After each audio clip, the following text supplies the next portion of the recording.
what to wear when we have nothing to wear. And this was kind of a weird expression for me at first, but then I realized that this is something we can all relate to. It is something that we have all said when we had a closet full of clothes and just didn't love what we had and nothing went together. We just said, I have nothing to wear, and we get complaining. My husband tells me that I do that sometimes, and believe me, I have enough clothes, but sometimes we get bored with them or we just don't have the right things to put the outfits together. And so I want to talk about in this video the things that I think can be helpful that are very general that you can use to apply to your wardrobe. And then I want to explain some outfit formulas in detail and show you some examples of ways that you can put things together so you don't get bored with your wardrobe. You can get really creative and never say to yourself that you have nothing to wear when you have a closet full of clothing. This video was created because I had a real world experience with someone that I went to help them with their closet, and I was actually responsible for most of the things in her closet because I have been helping her shop for years. And it was a complete disaster, and I felt so terrible because I could not put together outfits that I wanted to put together because she did not have things that worked with other things. And when you just have a top and a bottom that go together and you wear that over and over again, this is where your closet and your clothing can get really boring to you. And that's when you start saying, I have nothing to wear.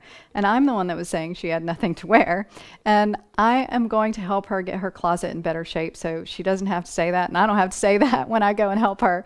And I really have some tips that I think will be helpful. And if they are, please let me know in the comments below. And if you're new around here, my name is Jamie. Welcome to my channel. I forgot to say that in the beginning. And if you guys love this video, please give it a thumbs up and also hit that subscribe button and the little bell to get notifications if you want to keep up with me.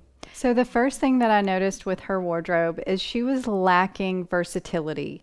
So when I was going to put outfits together, I realized she had a lot of great tops and bottoms, but she could not mix and match them with other things. Maybe she could change out a pair of jeans to a pair of black pants, but that's really it. And so I really think that one of the best solutions to never have to say I have nothing to wear is to have versatility in your wardrobe.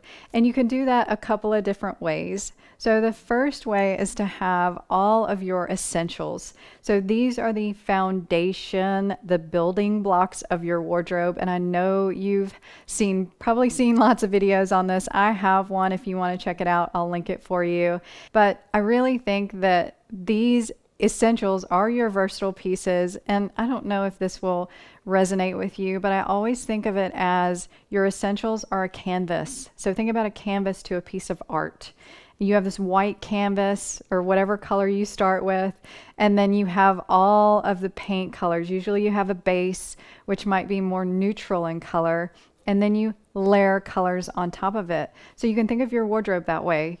Your essential pieces are your foundation, and then you can add on to those with even classic styles or trendy styles, whatever it is you prefer, and then add in some color. Also, think about whether your basics are worn out or not. So I really think a lot of people don't ever update their basics. They'll have a white t-shirt and they'll buy the same exact white t-shirt year after year. And I think sometimes just changing them up a bit, whether you go from a crew neck to a v-neck or whether you go from a solid white to a stripe, I just think that changing them up, updating them, making them look a little bit more modern can be very helpful. And so just evaluate all the things that you have that are your basics or your essentials in your closet and see what it is that you possibly need to update. Another very important piece of all of this, and this might be the most important piece, is how to put outfits together. So a lot of people know how to buy pieces but don't know how to put them together. So I'm going to show you lots of different examples that you can use to put some of your items together and create some really fun outfits that you do not get bored with. So there are some pretty basic ways to put outfits together, and then there are some really unique ways to put outfits together. One of the most basic ways to put an outfit together is to put a top on, then put a pair of bottoms on that match, and then have your shoes be either dark or light depending on what pants you have on. So I don't know if this is as common as I think it is, but a lot of times if you have a dark jean on, you want to put on a dark shoe, even if you have a white top on. And I want to talk about another way that you can execute this to make it a little bit better. And that would be to put the same lightness or darkness in your shoes as in your top and have a very different color in between. A lot of people have tagged this as sandwich dressing, which sounds a little bit weird to me, but I guess it's very relatable because you have the two pieces of bread and the stuff in between, and that can be very different things. So there are multiple ways that you can execute this style of dress. But let's concentrate on the lighter top, lighter shoes, darker or brighter bottoms, whatever you choose. So this is going to create some division in your outfit, which some people don't like. So if you are shorter, this might not be the best way for you to go, but I do think that you should try it, especially if you're shorter and that shoe that you have on gives you some height and has maybe a 2 or 3 inch heel. But I know not everybody wears heels. But I love matching the shoe and the top as in the shade or the brightness or darkness of it. So if you have on a black shirt, light jeans, and dark black shoes, I love this contrast and I think it looks really good and modern.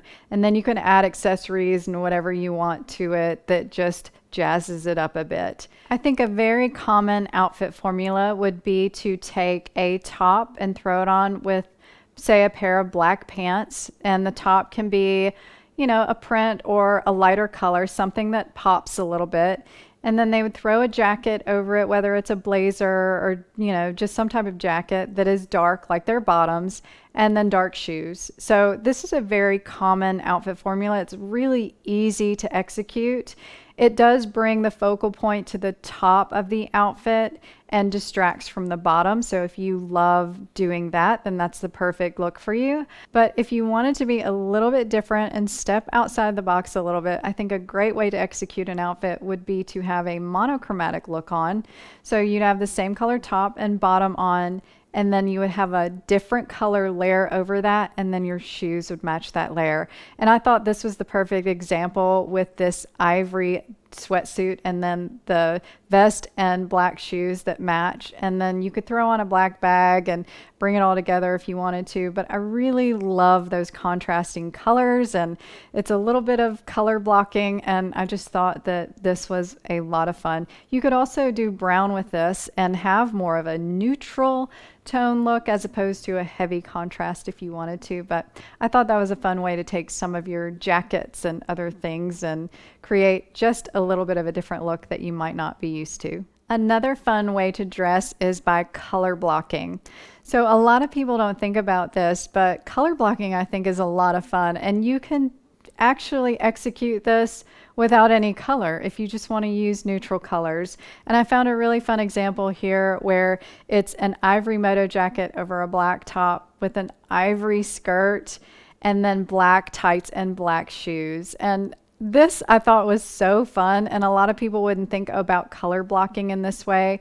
And even if you added color where the black is, I think this would be a lot of fun. So you might have pieces that are contrasting pieces in your closet like this that you could think about and just color block them and come up with something very interesting. Another way to get creative with some of the things in your closet is to take your darker outfits and wear more of a neutral or lighter shoe with them. And a lot of people would just put a darker shoe on because they want to just be one tone from head to toe. But I really think that you can change it up and create some interest by wearing your darker outfits with some of your more neutral, lighter ankle boots or knee-high boots. And it creates just a little bit more interesting look. And I think that would help to create a very new and different outfit with the same pieces, and you're just changing up the shoes. This is one of my favorite ways that I see people create interest to their outfits, and that is to pair different prints together.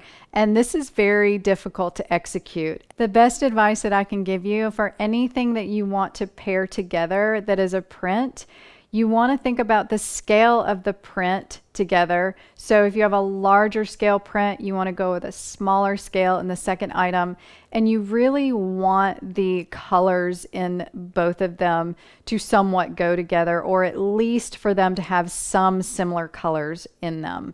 So a good example would be like this plaid coat with the striped shirt underneath, because the colors really go together. One is a very big print, the other one is small, and I just love this. The same with your florals and your stripes that you see a lot together in the spring and summer, which I love. So if you have a floral and a stripe that you want to put together, just make sure the scales are good with them.